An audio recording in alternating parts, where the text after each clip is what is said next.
Sonora, Mexico, the early 1930s. American explorer Paxton Hayes is researching local snake species while living among the indigenous Yaqui people. His studies take place over several years, and as he gains the trust of the Yaqui, they begin to tell him about strange happenings in the region. Paxton Hayes respected their culture, so he was brought in and these oral traditions of giants was shared with him. The Yaqui, like so many other tribes, firmly believed that there were giant beings that existed. The Yaqui said that according to their traditions, somewhere nearby was an entire lost city of giants, and Hayes set out to find it.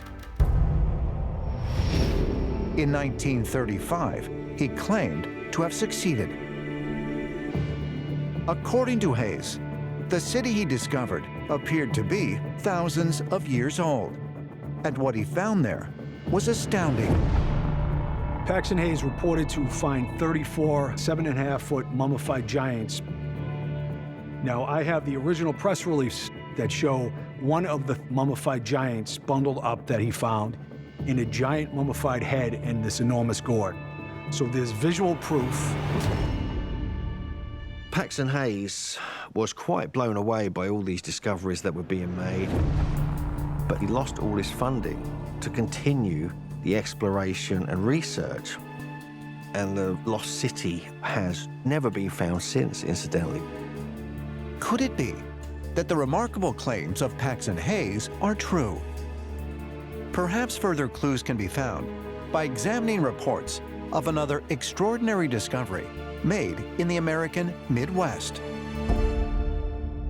Throughout the Ohio Valley, we have what's called the Adena burial mounds. And these are, in a sense, pyramids or mounds. And starting in the mid-1800s or so, they began to excavate. And what these early archaeologists discovered was quite astonishing. They were getting skeletal remains of people who were giants.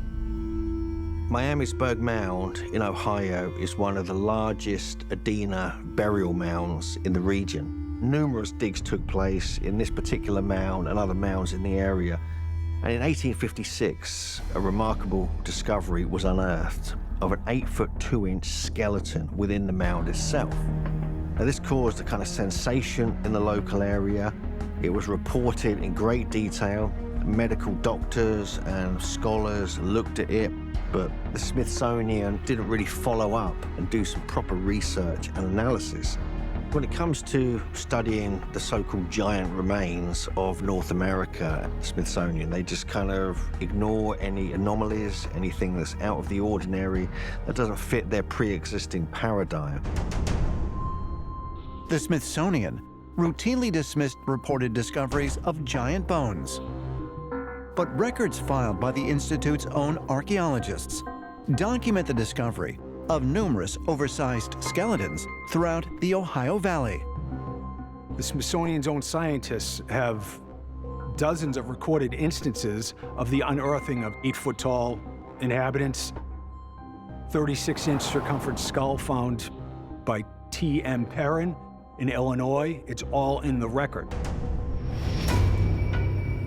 But if the Smithsonian discovered giant bones, why would they later cover up their existence?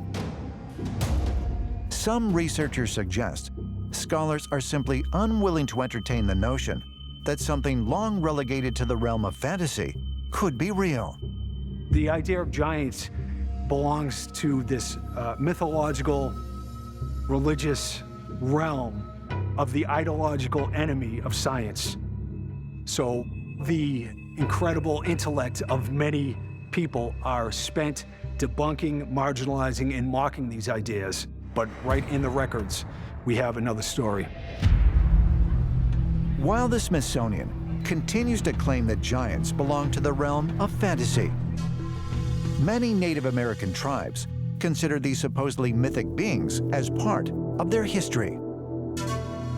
Native Americans have a tradition of oral history. That history has to be said exactly as it happened. It can't be embellished. Part of this tradition is that in the past, there were giants here on the earth. In Navajo culture, you have the hero twins that were specifically trained to fight giants, and they were known as the giant slayers. According to the story, the twins emerged from an abalone shell and turquoise that fell from the sky. They were raised by a local woman, and when they grew older, they were told that giants had been harassing their people. And they later went on a journey to defeat these giants. According to Navajo mythology, a powerful sky being named Sohanoai, or the bearer of the sun, gave the twins powerful weapons to aid them in their quest. One of the twins was given a magical bow and arrow that could hit its target with unwielding precision. The other twin was given a type of staff that could somehow protect both of them. Now, these weapons were said to have been given to them by a god that descended from the sky.